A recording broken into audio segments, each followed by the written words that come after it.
A couple of weeks ago, I was driving to LA and I was going there for work and someone hit my car. I was sitting in my car and I realized not only did my employer not care that my car was hit, but more importantly, he didn't care that I used a lot of my own resources to get to and from work. It's upsetting, it's wasteful on my end, and things should change.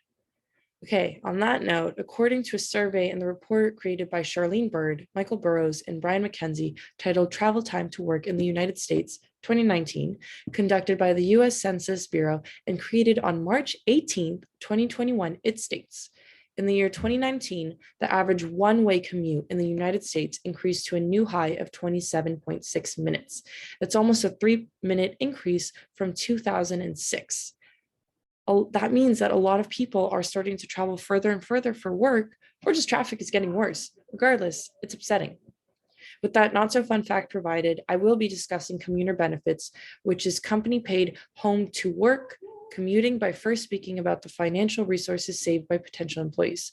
Second, I will cover the day-to-day changes and positive environmental effects witnessed by employees having their commute partially covered by employers. Finally, I will discuss how commuting time is mostly used by employees to work, and why not being paid for this time through subsidized commuting is problematic for potential employees. As inferred, subsidized commuting's biggest plus is the financial resources saved by employees.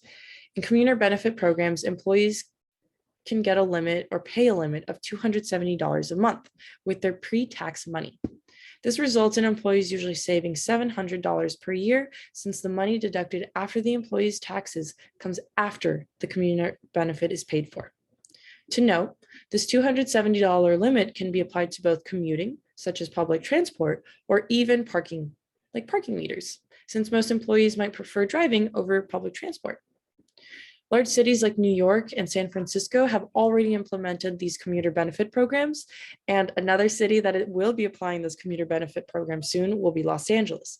And for anyone who's wondering, LA does include Long Beach County. So in the future, when you're applying for jobs in Long Beach, this might be a benefit that you should look out for. The resources saved by employees will relate to my second point, which is the positive health benefits and environmental benefits experienced with subsidized commuting. An article written by Zoya Gervis titled How Much Americans Waste Driving to and from Work in the New York Post on January 23rd, 2020, she states, the top reason Americans are heading to their offices late is a result of traffic, with 76% saying that being stuck in traffic is their biggest commuter dilemma. With subsidized commuting, a stronger push for public transport, rideshare, and even parking meters will result in employees arriving to work on time, since most of these alternatives run on a distinct and specific schedule, or employees might not have to worry about parking, since parking will be paid for and found. The resources mentioned earlier will also decrease any daily stressors employees might feel with their job related to community. This will boost their health, and as we know, boosting health leads to happy family life, leads to better work ethics, leads to better work life, just an all-around boost. Additionally, the alternatives to driving provided by subsidized commuting previously mentioned are environmentally beneficial, since they decrease greenhouse gas emissions by grouping people together on the same transportation vehicles and not waste gas. Like I said, this will include public transport like buses and carpooling even. So we should look out for that as well. Now that I have concluded discussing the health and environmental benefits of using subsidized commuting by employees, I will address the wasted time spent traveling to work. Commuting time, although not paid for, is de facto work time, since people traveling are unable to spend doing it what they want, like spending time with family or friends.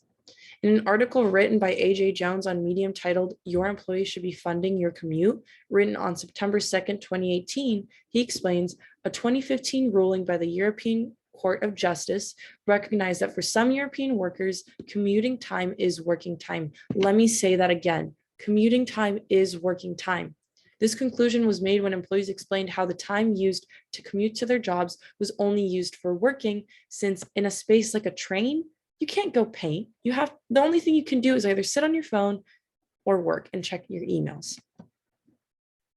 Although staff is not required to do work during their commutes, This, like I said, this activity appears to be the only one that is available to most commuters, since most of their commutes are 30 plus minutes, if not longer.